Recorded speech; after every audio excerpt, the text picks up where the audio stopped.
So our next speaker is Professor Gill-Evans, who's Emeritus Professor at the University of Cambridge. And we're very glad that she's been able to join us today, despite the fact that, as you can see, she's recovering from a hip operation. Thanks. And her title is What Protects Academic Autonomy? Right, thank you very much. I should say that although I spent most of my career at Cambridge, I did work at Reading and Bristol, so I'm not totally Oxbridge. But while I'm being totally Oxbridge, just for a moment, it didn't come up in the previous two extremely interesting presentations, but remember that the governing body in Oxford and Cambridge is in thousands, that members of Oxford's congregation, of which there are more than 5,000, are the governing body, and members of Cambridge's Regent House, which is over 7,000, are the governing body. And when they want to, they can discuss anything, and they vote, and when they vote, it's final. And that does make a difference, and it certainly gives you a sense of community belonging in the governance of the university. Just mention it because it's such a radical contrast with what you get in everywhere else. Right, now getting to the matter in hand, I'm mainly going to talk about England because a lot of the problems we've been running into in the last 2 decades have arisen since Wales and Scotland and Northern Ireland got their own independent running of higher education. The Higher Education Research Act, as I quoted in my statement for this conference, defines institutional autonomy as the freedom of English higher education providers within the law to conduct their day-to-day management in an effective and competent way. I see Alex Bowles is going to have something to say about letting more academic input into that management later. Advance AG has just published Evolving Higher Education Governance, which explains that at Advance AG, we use 3 key lenses to explore effectiveness based on years of research and experience evaluating governance in higher education. These are enablers, behaviours and outcomes. And to help with this task, they offer a unique and extensive benchmarking data set. Now, the Greek roots of the word autonomy must surely import something more fundamental, the notion of a university's freedom to design its own internal rules, that is, to run itself as it chooses. On the 4th of July, Times Higher Education reported some predictions from sector sources about current government intentions, intruding into 2 of the areas in which a higher education institution's academic autonomy has been taken seriously since the Robbins Report, to choose the students it admits and the staff it employs, and to determine its syllabus. Please, could I have the first? There we are. My slides are meant really to provide you with bits of text to look at, because they're things which, when read aloud, are not easily taken in. This is in the current law, the things I just said in the current law. Now, recent government policy thrust potentially affects the admission of international students, and there's now talk of restoring a student number cap. There's long been academic government pressure to favour STEM subjects, and a new B3 condition of registration set by the Office of Students requires defined outcomes for students. The trend away from job security has had UQ on strike this summer, protesting against what it sees as a governmental marketisation of higher education. So these 3 protected areas do not really seem secure. Is there a need for legislation for higher education brackets institutional autonomy to match the Higher Education brackets Freedom of Speech Act? The academic freedom of students and staff as individuals has just received a boost under the Higher Education Freedom of Speech Act. I'm going to start calling it HERA because it takes too long otherwise. The Office for Students must now add new requirements to the registration conditions. These concern the provider's governing documents and must ensure that the institution has in place adequate and effective management and governance arrangements to secure compliance by the governing body of the institution with its freedom of speech duties, potentially affecting the exercise of institutional autonomy, surely. The appointment of Arif Ahmed as the new Office for Students Director for Freedom of Speech and Academic Freedom from August bodes well, I think, for the reconciling of the two freedoms, personal and institutional. But how secure is the very idea of a university? There have been changing provider expectations. Could you just remove from your minds John Henry Newman's idea of a university, because he began by the elementary mistake of thinking universitas meant a university covered a wide range of subjects. The word is, of course, simply the Latin for corporation, and refers to the original understanding that it is a body governed by its members, originally its Masters of Arts. It'll be remembered that the first bid since Oxford and Cambridge Act 1877, section 15, is to put an up-to-date definition of the functions of a university into law, was aborted in the wash-up when HERA was debated in the Commons on the 26th of April 2017. On the 25th of January, the Lords had proposed a new clause for HERA with 5 sections beginning with institutional autonomy. Could I please have the second slide? Which defined it in terms of protections of personal as well as institutional freedom, and begins, as you can see, with UK universities are autonomous institutions and must uphold the principles of academic freedom and freedom of speech. In that debate, Lord Smith of Finsbury, Master of Pembroke College, Cambridge, still is, linked personal and institutional freedom, which, quote, arises from a clash of minds, and above all, from no one in the university being told by anyone, government or anyone else, what to think. He added, academic freedom and autonomy is not a luxury for a university, it is part and parcel of what a university is. Could we have the next slide, please? Thank you. Now, in the Commons, as you'll remember, in the Lords Clause was lost in a welter of government's counter-amendments, which took the speakers away from considering it or its view of institutional autonomy directly. Introducing the debate as Secretary of State, Joe Johnson began with, quote, a definition of a university as, quote, predominantly a degree awarding power with awarding powers. However, he added, and this is important, that a university is an institution that brings together a body of scholars to form a cohesive and self-critical academic community to provide excellent learning opportunities for people. Now, that includes the wording of a requirement borrowed by Keith Joseph in a written answer to the House of Commons on the 17th of March 1986 from the Lindop report, at a time when it was not yet agreed that the polytechnics should become universities. The most effective, quote, the most effective safeguard of an institution's academic standards is the existence within it of a strong, cohesive and self-critical academic community. Now, this continuing expectation has been undermined in recent years by the multiplication of fixed-term and precarious contracts for academics. An academic community needs time and security to become cohesive and self-critical, and many academic staff no longer have either. We've already heard this morning that, worryingly, there is a lot of fear in universities about speaking one's mind, not just among students, which has been hitting the headlines, but also among staff. But before that trend established itself, came the multiplication of market entrants urged into HERA by the government, in many of which such a community may be hard to find. Today, what are called providers, and that includes universities, but providers may come in many legal forms for-profit, not-for-profit, charitable companies. A corporation is always a company, but a company is not always a corporation, and a charity may be unincorporated. So it is no longer possible to rely on the principle that a provider of higher education registered by the Office for Students has the inherent right to autonomy, arguably possessed by a corporation, as a legal person.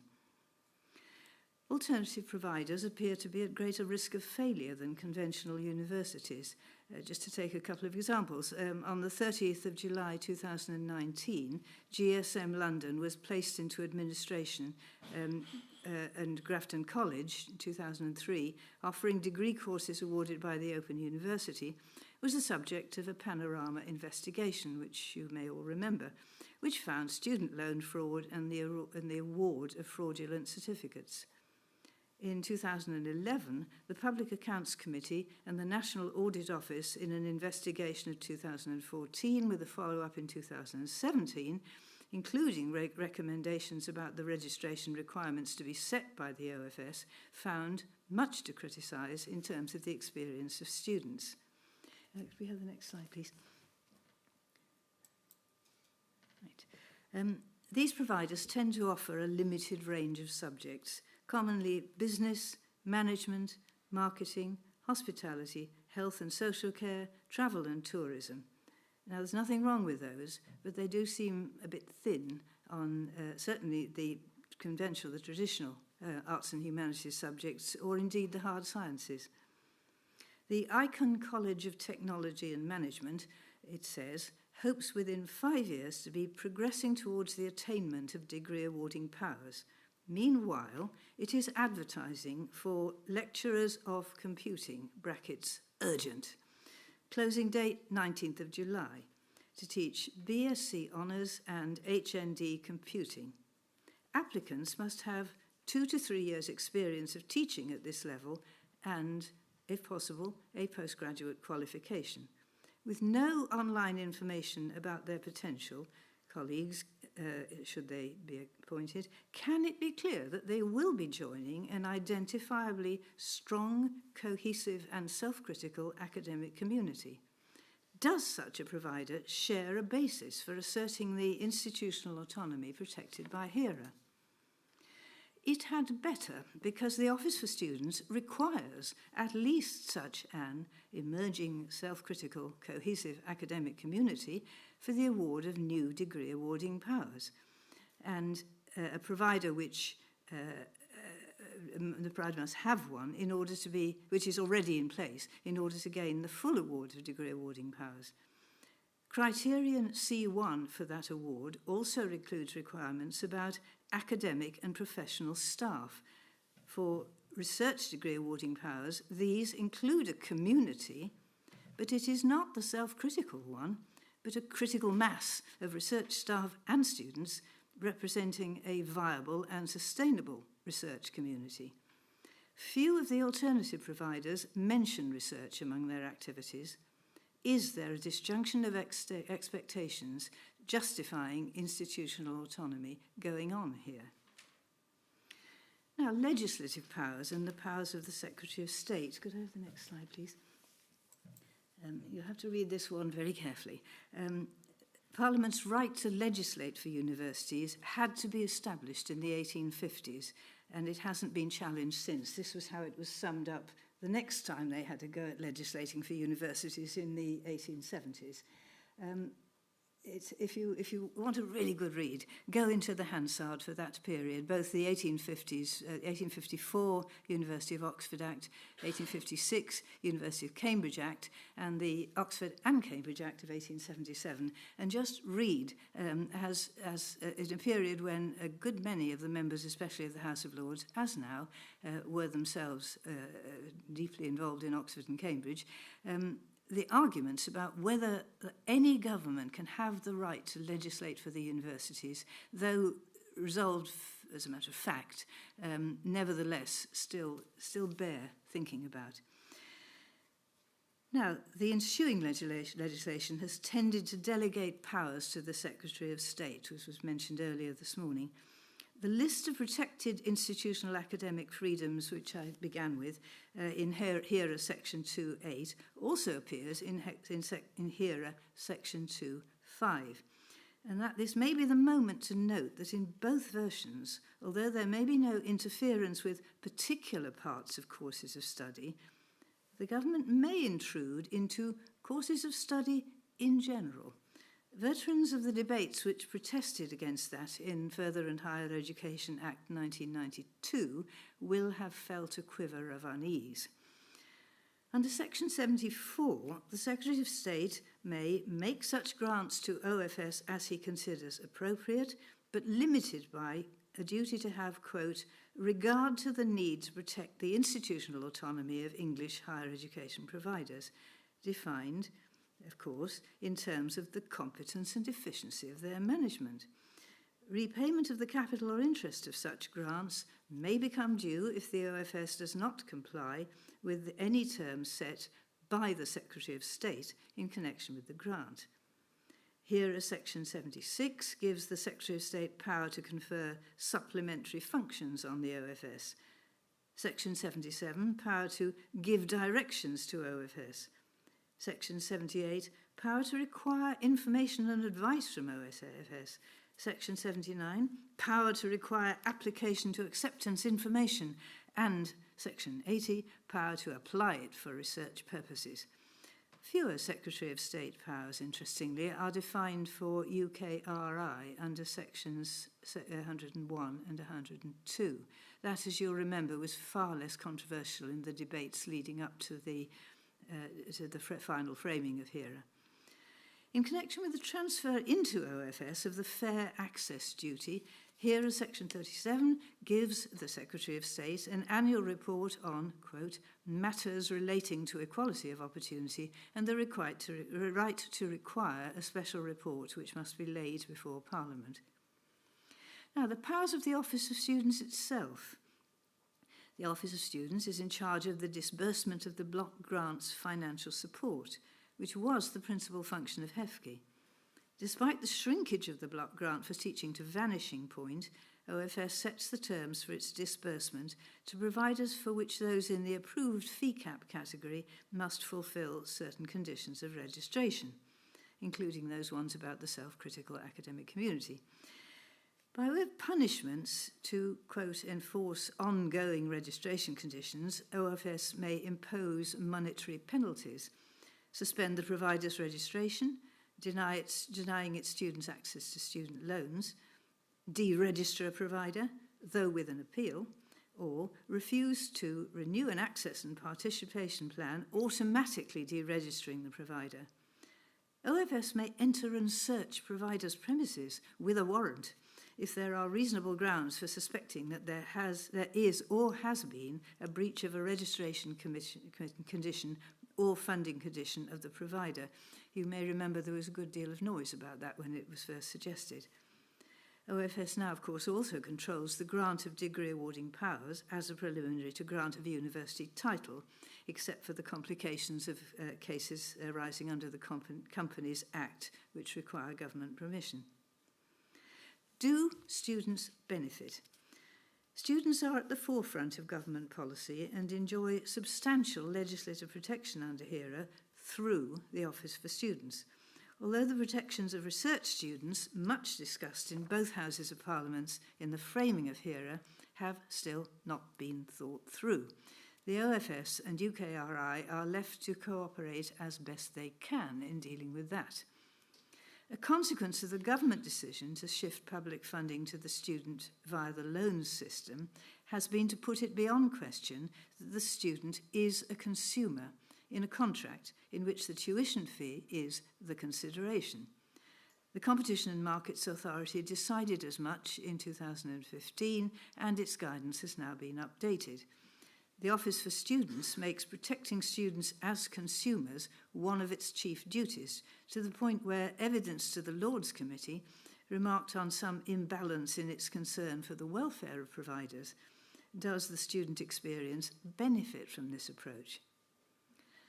HEFCE had a statutory responsibility for the assessment of quality and standards, which now lies with the OFS. Both outsourced this to the Independent Quality Assurance Agency. But early this year, the QAA withdrew as the OFS designated body because the OFS stated principles had proved incompatible with European standards. Finding that there was no alternative body, the OFS has brought the responsibility in-house, focusing on outcomes. These are defined in terms of proportions of students continuing beyond their first year, then graduating and promptly gaining employment. Susan Lapworth, Chief Executive of OFS, listing these in her evidence to the Lords Committee on Industry and Regulators, added the desirability that, quote, graduates contribute to local and national prosperity and the government's leavening up agenda. Dealing with sexual harassment and related behaviours has been taken up as a regulatory responsibility by OFS on its own account, requiring providers to, quote, act to prevent harassment and sexual misconduct and respond effectively if incidents do occur. In her evidence to the Lords Committee, Susan Lapworth pointed out that, quote, the concerns of students about sexual misconduct in particular were significant back in 2010 when the NUS started publishing concerns in this area. The OFS and HEFCE before it used its funding power, she said. OFS has also taken up now regulatory responsibility for student mental health, requiring that, quote, providers encourage and support an environment conducive to the good mental health and well-being that students need to succeed in their higher education. Do higher education providers benefit? Debating the White Paper of 2003, The Future of Higher Education, on the 22nd of January 2003, Damien Green protested that its proposals, quote, damage the independence of universities. Speaking in the Lords on that day, Baroness Blatch said, academic freedom is dead. Long live the man in Whitehall. I think back, I say this with some feeling, to how this House fought for academic freedom, and I see, almost in real terms, my late friend Lord Belloff turning in his grave.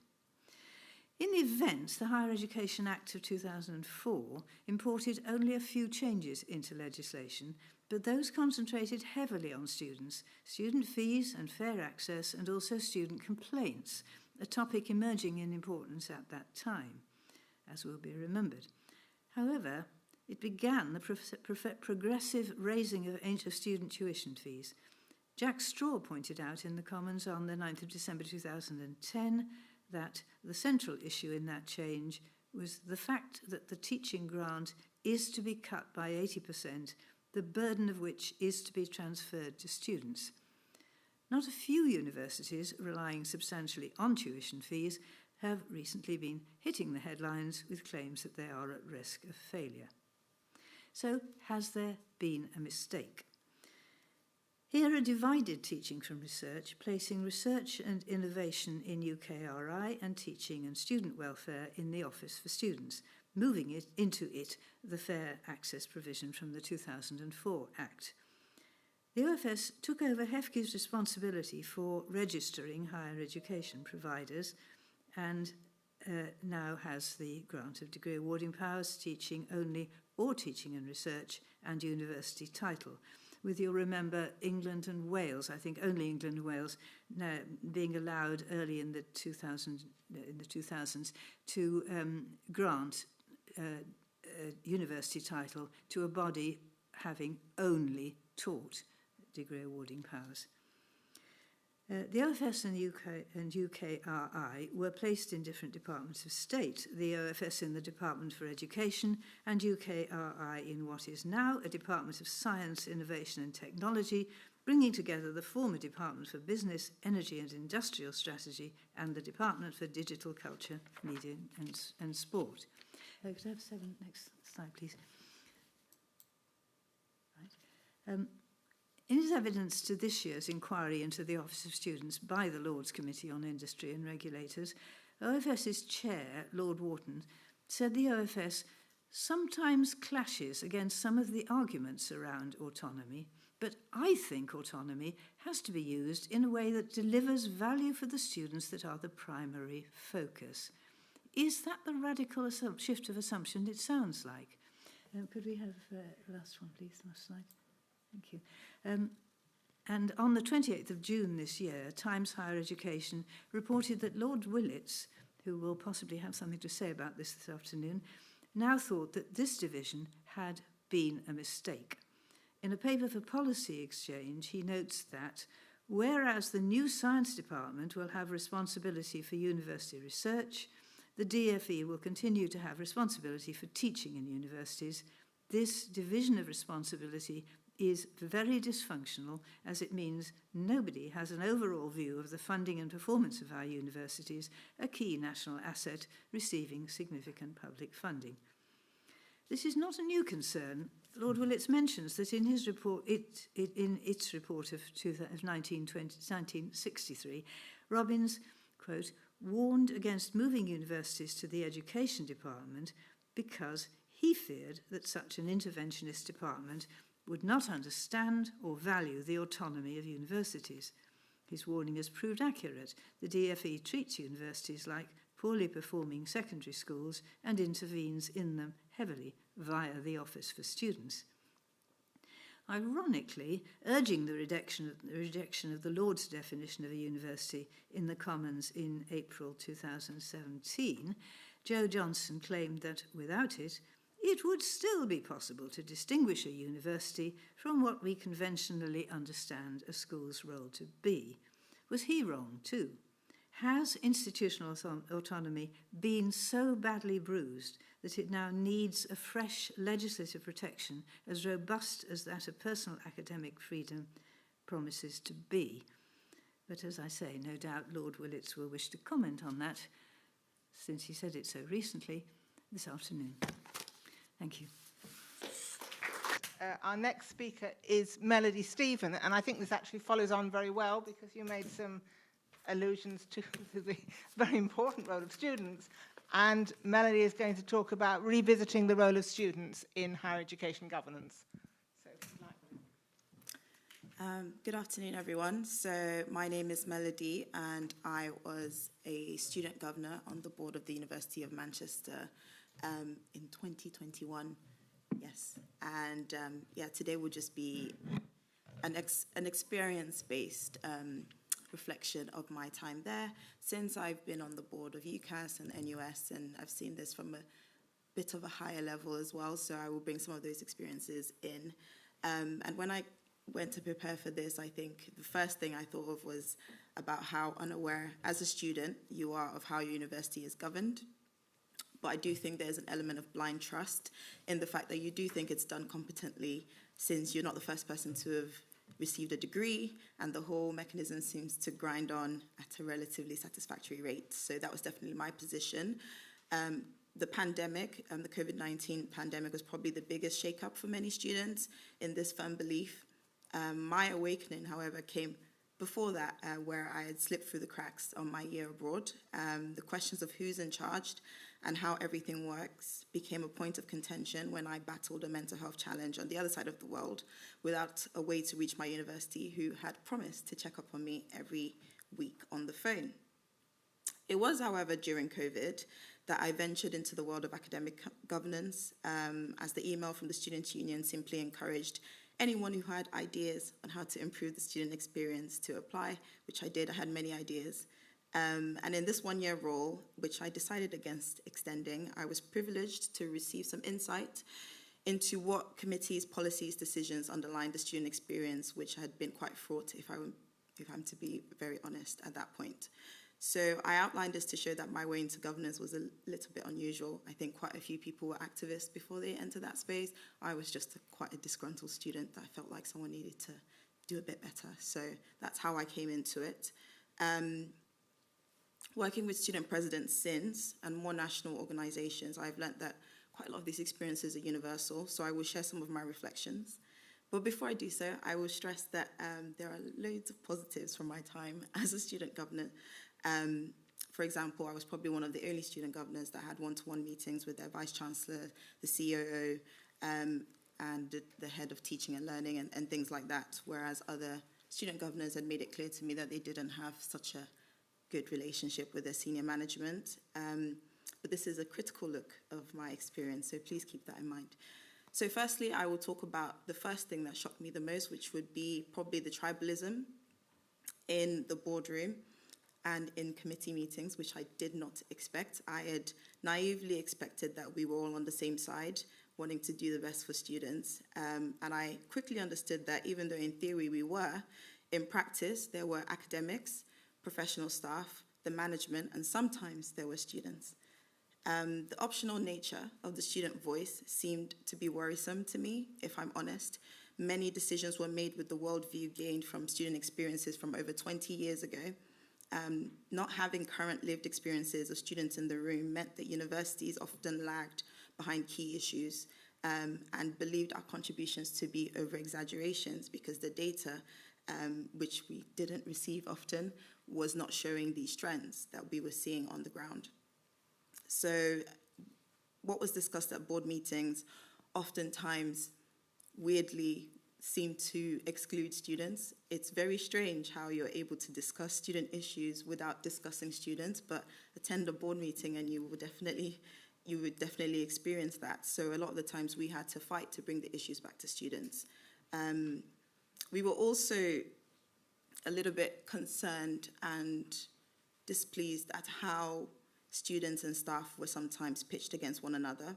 Our most successful efforts were when we were able to show that students and staff interests were aligned around the issues. So, for example, issues such as quality of assurance, in our case, student and staff well-being, and workload. When we were able to show that it was staff and students experiencing this on either side, that's when we're the most successful. And we had to do this by building relationships with staff outside of the board meetings. Most of what I will say that went positively in my time on the board is outside the boardroom.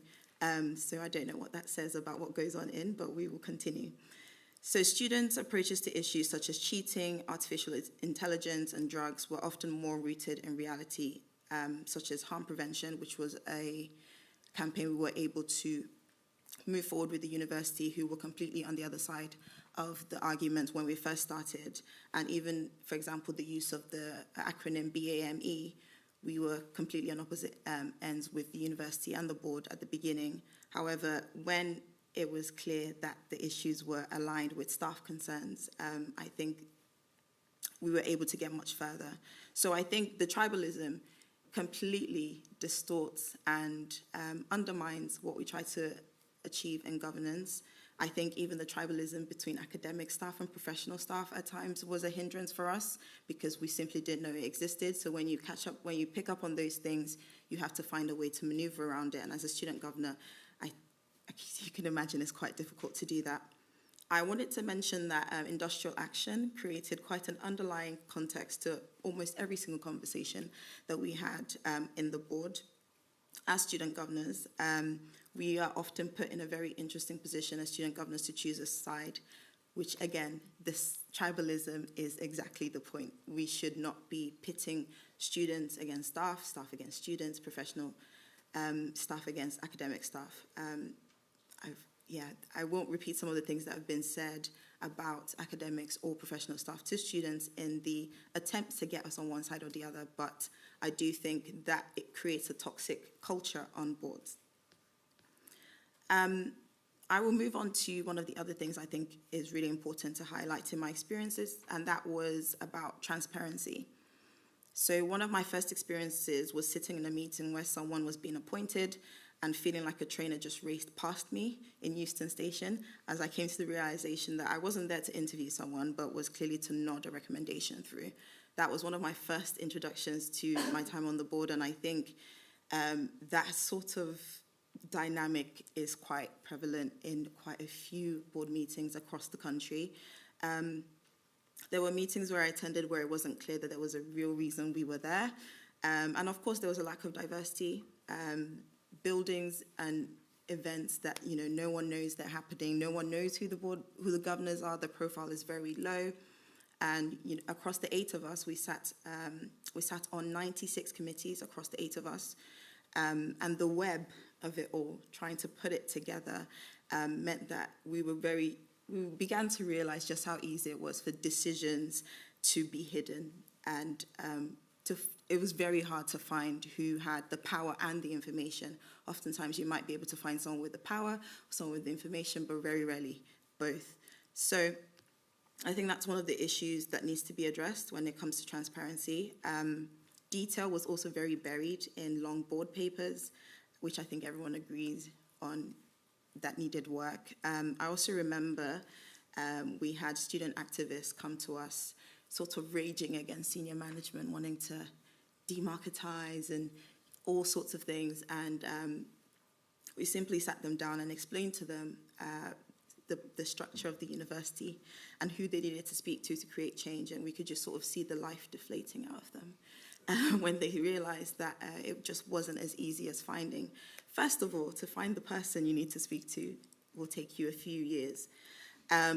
So the gap between what happens at the top and the average student is very great, actually, not just because of the lag that I spoke about, but because the lived experiences are seen as over-exaggerated. By the time they get all the way to the top, through all the web of people, by the time you get there, it's almost exactly too late to do anything about it, and it's become such a huge issue. And I think if this gap can be lessened, that would do a lot for improving relations, with not just between student governors, but within students.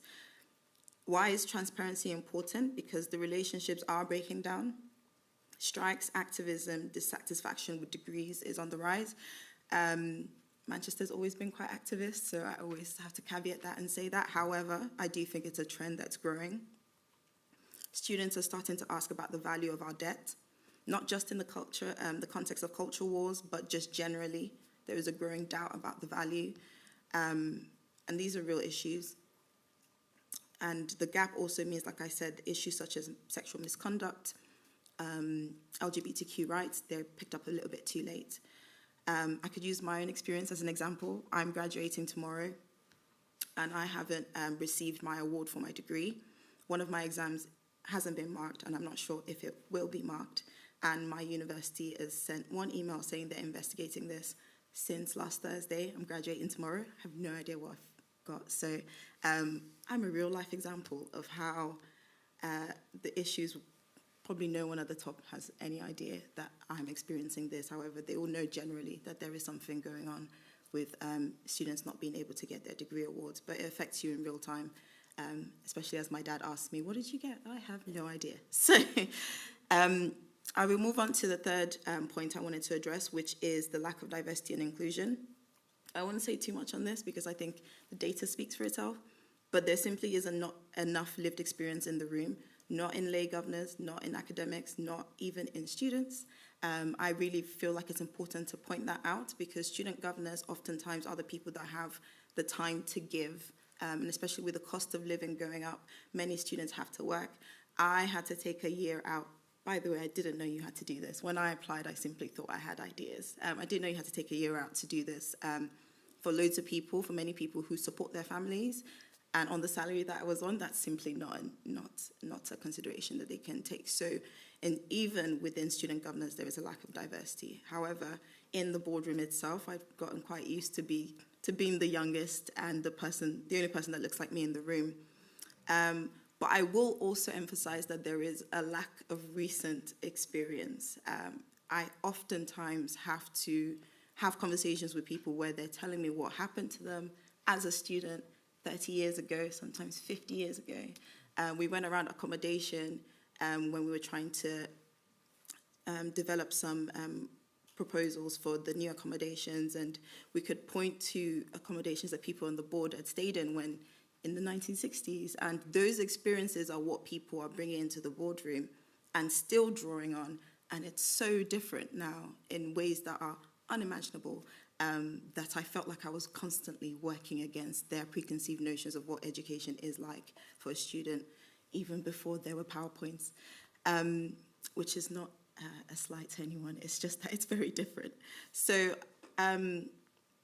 it was very hard also to actually do anything about equality, diversity, and inclusion issues and be sure that they're adequately dealt with, because firstly, you don't know whose job it is, and the people dealing with it have no lived experiences. So I think there is a huge tension between the traditional, which is what boards are, often very traditional, often very repetitive, and then also the inclusive, which is what the world is now. And I think there is still a gap there as well. The last and probably what I spend the most time on speaking on is the inefficacy of student voice. So there is an issue with the time that student governors have on the board. In my university, you are allowed to extend this to 2 years. That's a recent development, maybe about 6 years before I was on the board. However, with 50,000 students and 12,000 staff, you probably need a lot more time than that to really get to grips with what's going on and to adequately contribute. But we get put into this boot camp where we sort of have to get the lay of the land, understand all the tensions in the boardroom, and adequately contribute to the issues that we have been elected, literally elected to do something about. So I do think that's something that probably needs to be addressed. Language is also very disorientating. I won't go into the amount of acronyms that I've had to text our CEO during board meetings to say, what is this? What is an APP? Because people don't really think about their language when they're in boardrooms. And I was asking questions like, what is to note? And feeling even more silly and stupid than I should have felt coming into that space. And I was asked many times about how to write my name because many people had doctor or letters outside of their name, and they were very disappointed to hear that it was just Melody Stephen each time. There's also something about managing several jobs as a student governor that I don't think is really spoken about.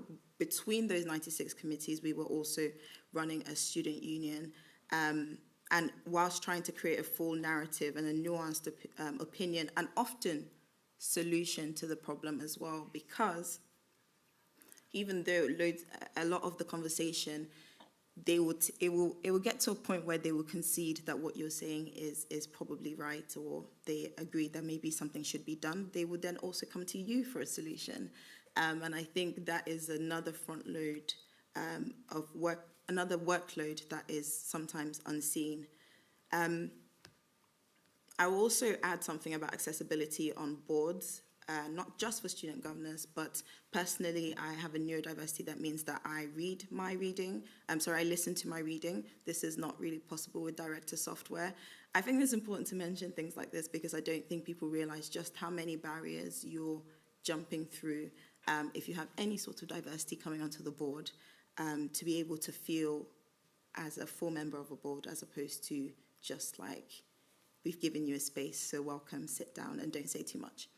I think the culture can be very rigid and traditional, as I've already alluded to. It kind of feels like everyone's doing a bit of a dance, and if you do anything sort of outside of normal, you're interrupting the rhythm and the music.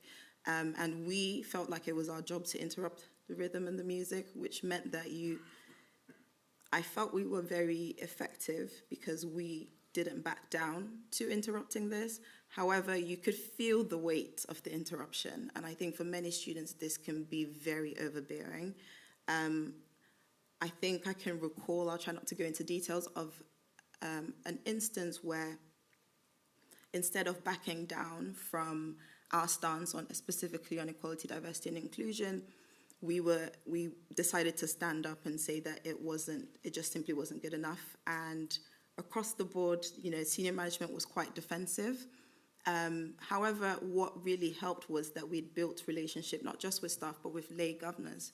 So they were able to say, this is a very defensive reaction to what seems to be a very well thought out point and a very well researched point. So I think a lot has been said about lay governors today, but they were actually one of our biggest allies as student governors. And again, that goes back to my point on tribalism, which is that once everyone is pitted against each other, it makes it so much easier to sort of divide and conquer, not to use that. I tried to avoid using that, but I've used it now. So I think, firstly, diverse students are set up for failure by inducting them into a system that doesn't think about what they might need in that space. And I also think that it's important that they are given that support because they are sometimes the only source of accountability in the room. Because like we've mentioned, we were quite lucky to have some staff members that were very vocal. However, you could tell that what they felt able to say was very different from what we felt able to say. I mean, they can't fire me. So it was very different. And I think sometimes we needed to be supported because we were definitely one of the people holding the university to account. So during my time on the board, we organised a day outside of the boardroom around different themes that we'd spent probably about 6 months at that time trying to get the board to understand that this was really important to students. And what we did was they spoke to about 7 students each around each theme. And in that one day, the board came back and were parroting to us things that we'd been trying to say for 6 months, because they'd spoken to actual students who could literally show them on their phone that they couldn't log into Blackboard, or could give them experiences of things that happened to them yesterday or the day before that they couldn't say to their face, well, that sounds like an exaggeration, or the data doesn't support it. So I think it was sort of mentioned earlier about the importance of, I think it was Michael Crick that said it, of actually speaking to people at the university. I spoke to lay governors who felt similar to the presentation that was given, out of their depth and confused about who was right, because someone would say it's really bad and someone would say it's really not that bad. The data says it's not. So when they spoke to actual students, and there was another day where they spoke to members in different faculties, they were able to feel confident in feeling like this was an issue that needed to be addressed. So I do think a lot of the work happened outside of the boardroom, but if we could bring that inside the boardroom, then I think our governance would actually tick along a lot better. I think the last thing to mention is the power imbalance. I think it's extremely relevant. I spent a lot of my time battling to hold on to the credibility that we built, which, like I said, we were sort of coming from the ground with a lot of student experiences. For example, we had a huge spiking issue in which the university sort of felt like it wasn't their job to do anything about, and also probably wasn't that bad. But we had to really find a way to stay credible whilst being critical. I think in the concept of critical friend, it's often welcome when you're the friend, not so much when you're critical. And I think it comes down to trust, which is something that I feel like I will always talk about whenever I talk about academic governance. It goes to tribalism, it goes to transparency, it goes to almost every single point I've made, which is that there is an inherent lack of trust in those spaces. Not sure where it comes from. I'm sure there's some sort of historical narrative around that. However, if you're not able to trust what your student governors are saying because you think they're just like really young and don't have anything to say, or they're just over-exaggerating because they're activists and they want to pull down, the power kind of thing, it means that you're not actually able to get to the issues that are at the heart of a student experience. So what should we do better? I thought I'd do something positive. So some things are great. So, for example, I mentioned one-on-one meetings with key stakeholders. That was how I was able to convince the university to reverse a policy on making all students across the world come back after the pandemic, which would mean that thousands of students would not be able to continue their education. It was the relationships I'd formed outside of the board. So I do think that really helps student governors. But it would have been great if this was repeated with staff members, if there was a sort of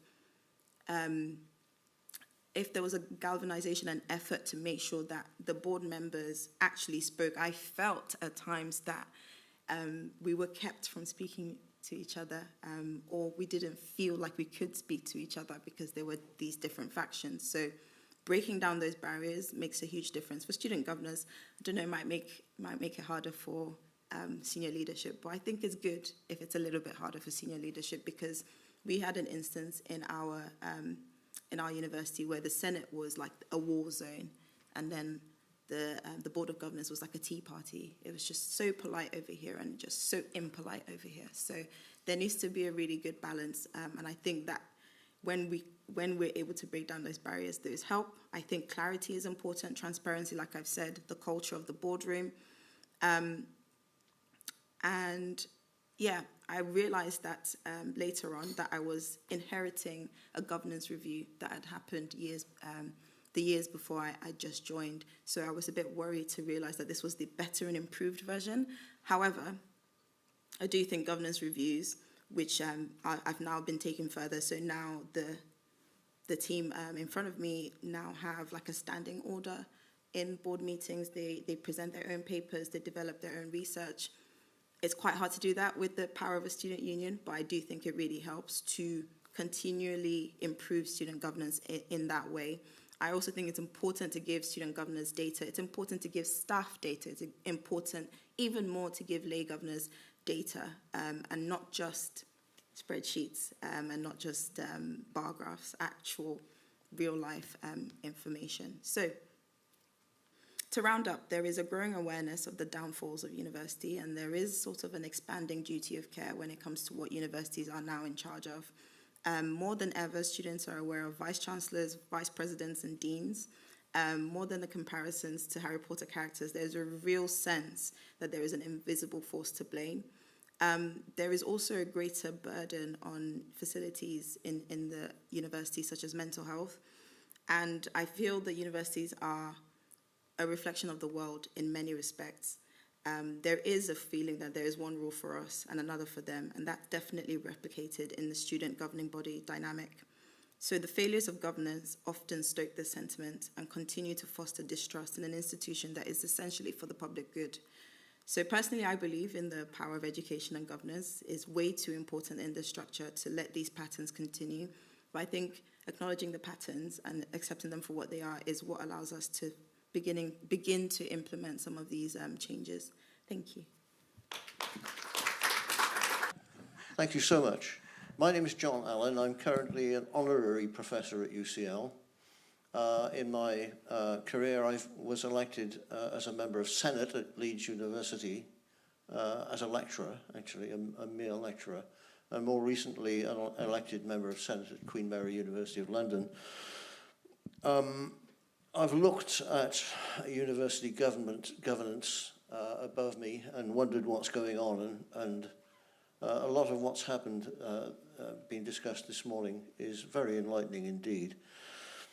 G.R.Evans asks what protects academic autonomy and quotes the Higher Education and Research Act of 2017, that it's the responsibility of the institutional governors to determine the criterion for selection, appointment, and dismissal of academic staff. And this reminds me to say that I think the main thing that's happened during my career, and I was at Leeds, but I didn't notice it happening, was the abolition of tenure of appointment. The reason people won't speak out, won't be identified, won't go on the record with their criticism of senior management, is they know full well that if they do so, they can get the sack. And that didn't used to be the case, and apparently still isn't the case in Oxford and Cambridge, where everybody is a member of the governing body. That's what I wish to say. Do you want to comment on that? Yes, just in response to that, in theory, the protections built into the Education Reform Act 1988, which was what abolished tenure, were intended to protect tenure. And that was in the statutes of all the universities that then existed and could be enforced. But in 2006, whoever was then Secretary of State decided it was really a bit burdensome for the Privy Council to have to approve any changes. So that kind of protection was lowered down the hierarchy of the statutes of universities and made it much easier to do what you just said. In terms of Oxford and Cambridge, certainly Cambridge, where there's a discussion of the Senate there being absolutely everybody for the purposes, about once a fortnight, with every word published, and you can read the University Reporter online and see exactly what was said by everybody in discussions, and no holds are barred. I've been making speeches for a long time in Cambridge, and I've never had anybody threaten me as a consequence. So it is possible. And in universities like Oxford and Cambridge, which have succeeded for hundreds of years, it is possible, and they seem to be getting something right. I don't know how you'd integrate that into the governance structures of other universities, but it can be done. Thank you. And I think, Larissa, I think you had also had a question. So again, if you could have the mic. Well, I had very similar question, actually, because to me it looks like a chicken and egg situation. You were talking about institutional autonomy, but what is an institution in law? to us, old-fashioned academics, university is a community of students and academics. If you go to court, if after you had a dispute with your employer, you learn that institution is senior management. And tribalism that we heard so much about is rife. The law expects the university university management to have the interests of institution at heart. But a lot of us believe that they have their own interests at heart, which are different to interests of the institution. So how do we change this? I can't see how we can change it from within. Well, I have some ideas, but it seems that we have to look at the law defining the institution better. I don't know whether Melody has to take over this, but the problem is the notion of management entering into universities. Not the same thing as governance by any means, but it's and the creation of the notion that a vice-chancellor is a chief executive. This is brought in, and this was said in earlier presentations this morning, it's brought in a pattern of behaviour which is managerial, and it was in the 90s when it was modelled, got built into the 1992 Act, modelled on the idea of how you should run a company. That's how it started to go wrong, in my view. Do you want to come in on that? Yeah, I would add that I think it's too opaque. I think what you're saying, I've sat on some of those planning and resources committees and things like that, and I don't see anything happening in there that can't be, shared with everyone else. I think there is just a huge a huge gap between what goes on sort of in the everyday workings of the university and then the management. So even if the problem is the management, it's just too much the gap as well. So we need to close that. Okay. So there's a question over here, I think. Thanks. My name's William Astle. I'm from Cambridge, and I'm also the UCU membership secretary of the branch there. So I wanted to ask a little bit about the political ideas that might have been motivating some of the changes we've been discussing to the regulations of universities over the last 30 years or so. So that we might think about how to challenge those political ideas. I think perhaps one of the key ideas is the idea that universities that are just there for education and research purposes are doing something in some ways that is a bit decadent, and perhaps they should be doing more socially relevant or economically relevant activities.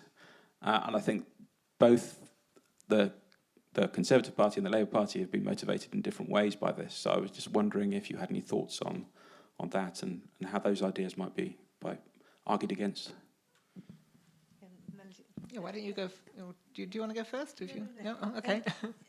I think the problem has to do with money. I mean, the funding of universities, the end of the block grant. I know there's notionally a vestige of it still existing, but the ending of the block grant, quite separately from the question of putting the burden of the funding onto students, but the ending of the block grant has.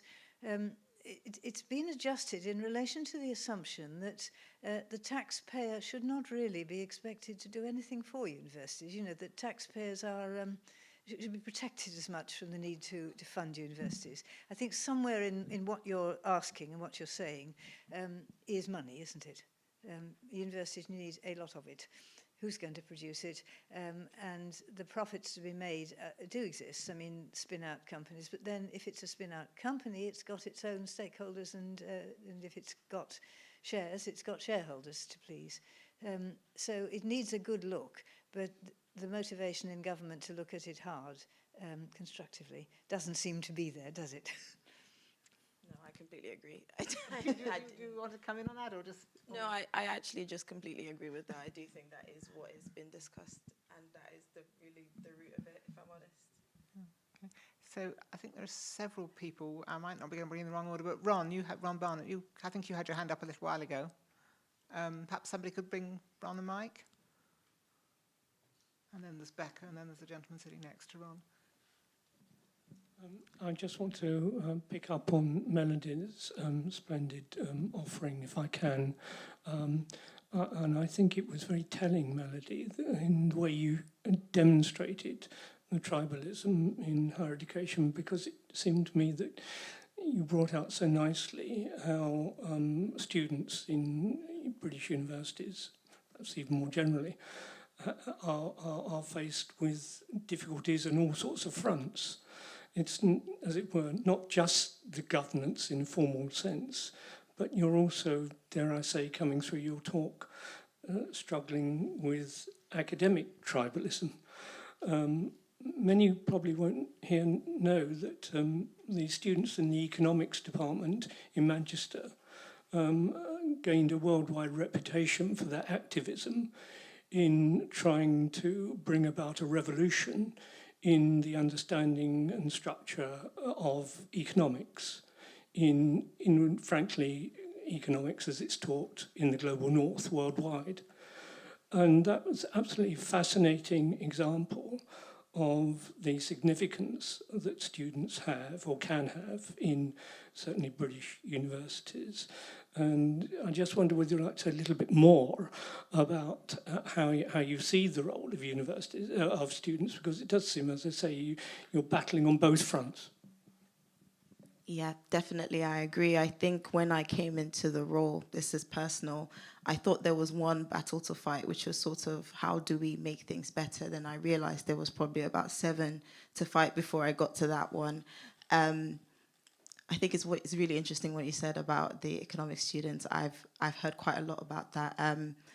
And students do have the power to make a lot of change. I mean, I was in a board meeting one day when the other person that sits on the board with me, the other student, was occupying the office of one of the people on the board. So clearly activism is still alive in that sense. However, I do think there is less of an ability to do that now. There's less impetus. There's just so much more that students have to worry about, whether it's working outside of their job or just generally the mental health burden, whatever it is. I think it is harder for students to make change now, and I think it would be wrong to dismiss that. I think students are still trying, but from what I've seen, it's often students that have the luxury to make changes. Now, it's not now something that I feel like a lot of students feel like they have the time to do, if I'm honest. So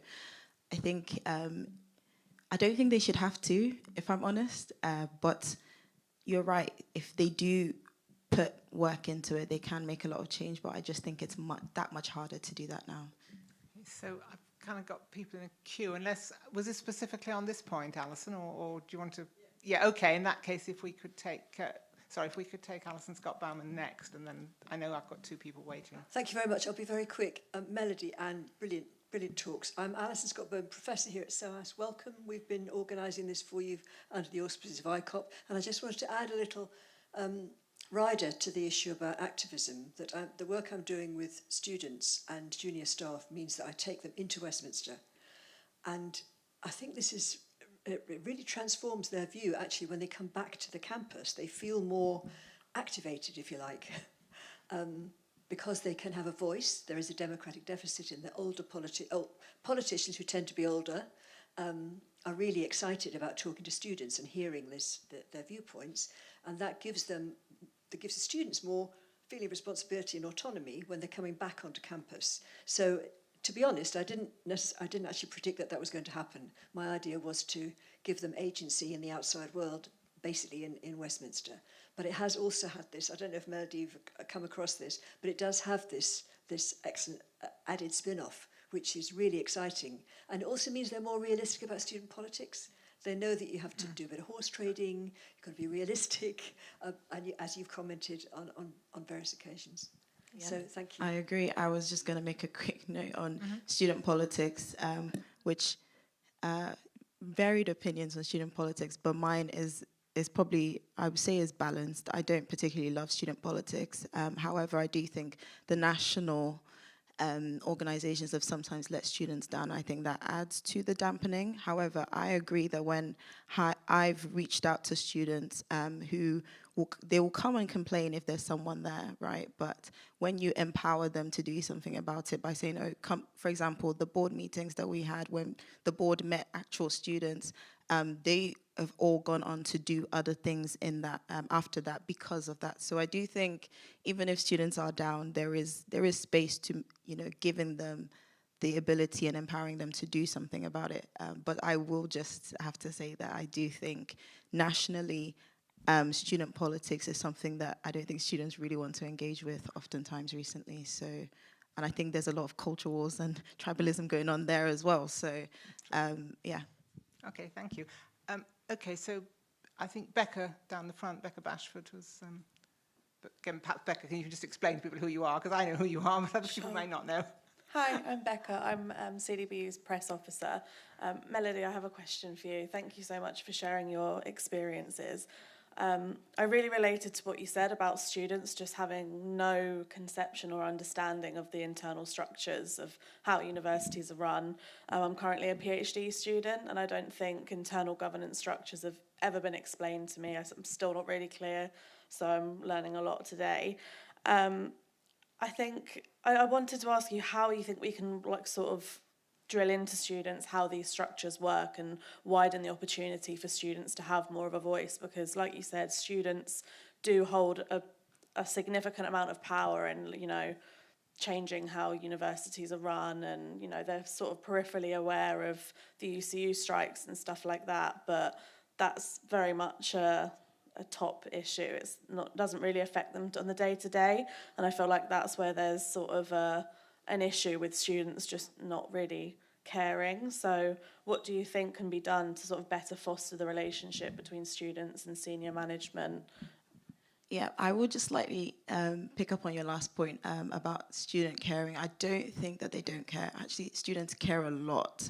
From what I've seen, when I have a conversation with them, it will be, oh yes, and this didn't happen. By the way, I think you guys should do something about it. There is a lot of energy there. It's just they don't have time to go and put it into activism or sit at someone's doorstep and do something about it. So I do think, obviously student unions will have to be part of the solution in bringing the information to students. That's definitely the job. But I do think senior management have to step out of these boardrooms and step out of these meetings and just actually give the information to students willingly, and not make them fight for it, and have better systems in terms of technology and in terms of when students come in first year, give them the information that if something goes wrong, and make sure the system works, because sometimes you have the information of where to go to, but then the complaint system or the whole mechanism of how you're meant to make change is completely defunct. So there's layers to it, but I do think it's about people taking it to students, because I think it's unfair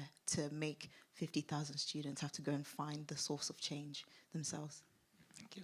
Okay, so there's a gentleman on the end there, yes, who's the... and I think that's going to have to be the last question. But again, we can have more opportunities over lunch in the afternoon, but would you like to ask your question or make your comment? Yes, I should just introduce myself, John Brennan, an Emeritus Professor of Higher Education and Research at the Open University. And I've been researching higher education around the world, for most of my career. Just a couple of things I wanted to contribute. First of all, the considerable, research evidence about how universities can be troublesome institutions. And I think that, I'm not going to go into the detail of that, but I think that can be an underlying theme when we come to, the governments and the politics of things. But what I did specifically want to mention was that a couple of weeks ago, I was giving a presentation at a conference that QAA Scotland was organising. And there were some elements about, external quality assurance processes there. And one of the things that I said in my presentation was really the question about whether external quality assurance in higher education, was it being provided by policemen or by social workers? And I have to say that during the conference, I in a way discovered the answer, to that. which I found was quite interesting, because the answer in England was that now with the Office for Students, it's definitely, you know, moved into a policing function to control things. But what was very clear, though, up in Glasgow, was that with the QAA Scotland in charge, it was all about, and the phrase that was used time and time again was quality enhancement, and that's what QAA in Scotland was providing. And so I think, you know, we talked today about, you know, academic governments in the UK. You know, I think, you know, we should remember the four nations, and I think there are considerable differences, I think, in all of this. Thank you. That's a really valuable point. I think we're going to have to pause now because valuable discussion is, I'm sure you'd all like some lunch. I think there's some lunch just outside, and I'd like to suggest that we start the afternoon session at 1:30, and Anise Esmail's going to be taking over the chair in the afternoon.